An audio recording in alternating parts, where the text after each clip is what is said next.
क्या कभी सोचा है यार कि जापान के लोग दुनिया में सबसे लंबी उम्र क्यों जीते हैं? उनके शहर इतने साफ सुथरे क्यों होते हैं और वहाँ के लोग इतने शांत, फोकस्ड और मस्त क्यों दिखते हैं? ये कोई जीन वीन का चक्कर नहीं है बॉस, ना कोई किस्मत का खेल। ये सब उनकी आदतों का कमाल है। छोटी छोटी आदतें, इतनी छोटी कि ज्यादातर लोग इनको अनदेखा कर देते हैं। इतनी छोटी कि लगेगा अरे इससे क्या ही होगा, पर यही तो इनकी पावर है। ये काम करती हैं। आज मैं आपको जापान की ऐसी 8 छोटी आदतें बताऊंगा जो आपकी लाइफ में ह्यूज डिफरेंस ला सकती हैं। कोई रातों रात मैजिक नहीं होगा, बल्कि ऐसा धांसू बदलाव आएगा जो सालों तक आपके साथ रहेगा। ये कोई मुश्किल रीति रिवाज नहीं है, ना ही ऐसी प्रैक्टिस जो आपका टाइम खा जाए। ये तो एकदम इजी पीजी चीजें हैं, पर जब आप इन्हें रोज करते हैं तो आपकी पूरी लाइफ का स्ट्रक्चर बदल जाता है। जापान में एक कहावत है, जो कील बाहर निकलती है उसे ठोक दिया जाता है। The nail that sticks out gets hammered down. पर इस बात का एक और मतलब भी है, जब सब एक साथ मिलकर चलते हैं तो पूरा समाज ऊपर उठता है। तो चलो देखते हैं कि ये सब अपनी डेली लाइफ में कैसे दिखता है। पहली आदत, काइजेन, यानी 1% बेटर एवरी डे। काइजेन का मतलब है धीरे धीरे पर लगातार सुधार। पर ऐसा सुधार नहीं कि 1 जनवरी को सोचो आज से मैं नया इंसान, और फिर फरवरी आते आते सब ठंडा पड़ जाए। काइजेन एकदम उल्टा है।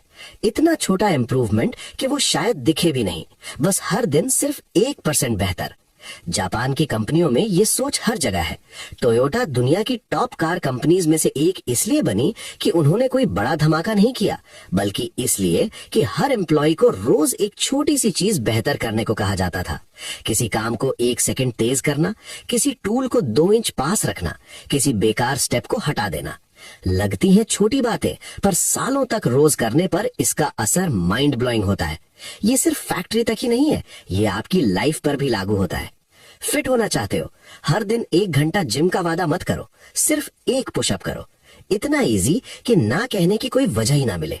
और 1 करने के बाद शायद आप 5 करोगे, फिर 10, और कब आदत बन जाएगी आपको पता भी नहीं चलेगा। ज्यादा पढ़ना चाहते हो, 1 घंटा पढ़ने की जिद मत पकड़ो, सिर्फ 1 पेज पढ़ो। 1 पेज रोज इक्वल्स 365 पेजेस साल में। इतना तो ज्यादातर लोग 5 साल में भी नहीं पढ़ते। काइजेन रास्ते की रुकावटें हटाता है। ये सुधार को तब तक छुपाए रखता है जब तक उसके रिजल्ट्स इतने बड़े ना हो जाएं कि उन्हें इग्नोर करना इम्पॉसिबल हो जाए। गोल ये नहीं कि रातों रात बदल जाओ, गोल है नेवर स्टॉप। दूसरी आदत, इकिगाई, यानी रीजन फॉर बीइंग। इकिगाई मतलब आपके जीने की वजह, वो रीजन जिसके लिए आप सुबह उठते हो। जॉब नहीं, जिम्मेदारियां नहीं, बल्कि वो चीज जो आपकी लाइफ को मीनिंग देती है। ओकिनावा में जहां लोग 100 साल से भी ज्यादा जीते हैं, वहां लगभग हर इंसान आपको अपनी इकिगाई बता सकता है। साइंटिस्ट मानते हैं कि यही पर्पस का फीलिंग उनकी लंबी उम्र का सबसे बड़ा कारण है। जब आपके पास जीने की वजह होती है तो आपकी बॉडी खुद जीना चाहती है, पर जब लाइफ बेकार लगने लगती है तो हेल्थ गिरने लगती है, एनर्जी कम होती है और उम्र तेजी से बढ़ने लगती है। इकिगाई कोई बहुत बड़ा सपना नहीं होता। ये दुनिया बदलने या फेमस होने की जरूरत नहीं। ये हो सकता है गार्डनिंग करना, किसी को कुछ सिखाना, ग्रैंड चिल्ड्रन के साथ टाइम बिताना, या हाथों से कुछ बनाना। जरूरी बस इतना है कि वो आपकी अपनी हो।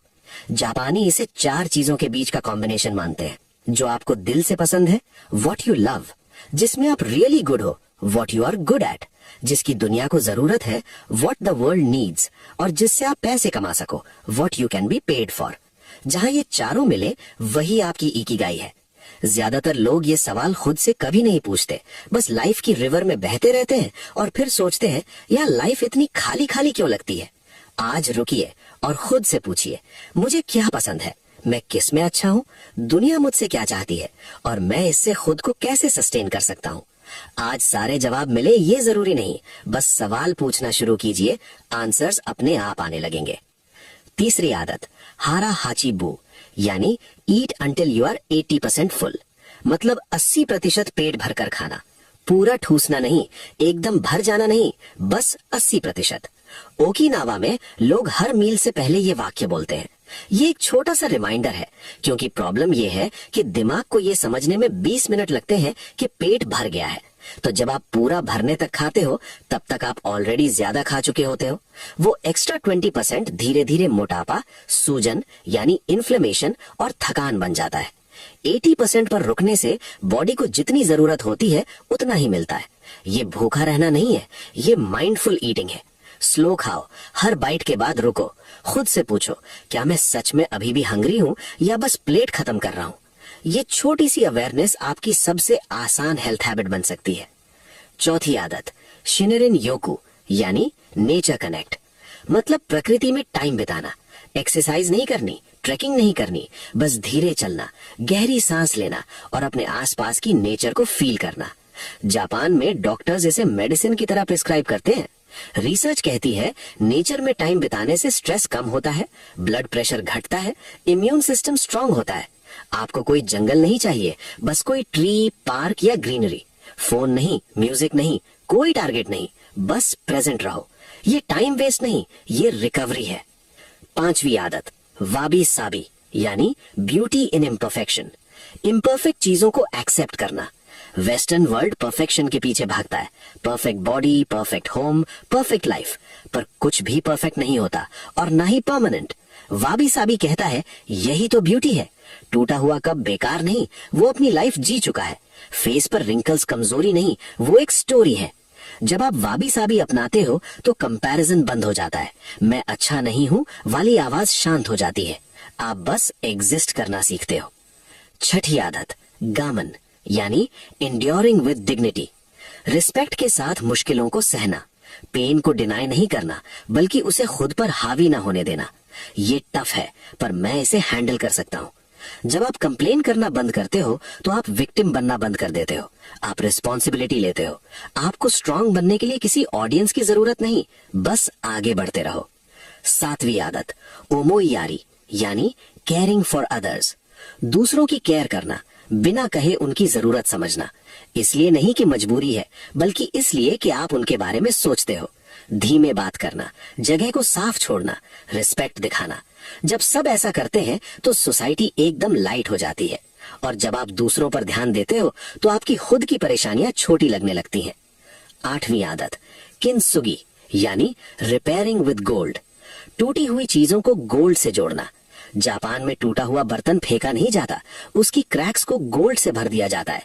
वो पहले से भी ज्यादा ब्यूटीफुल बन जाता है। लाइफ भी ऐसी ही है। आप टूटोगे, गिरोगे, पेन होगा, पर यही आपको रियल बनाता है। अपने वुंड्स को छुपाओ मत, उन्हें शाइन करने दो। ये 8 आदतें कोई लाइफ हैक्स नहीं है, ये प्रिंसिपल्स है।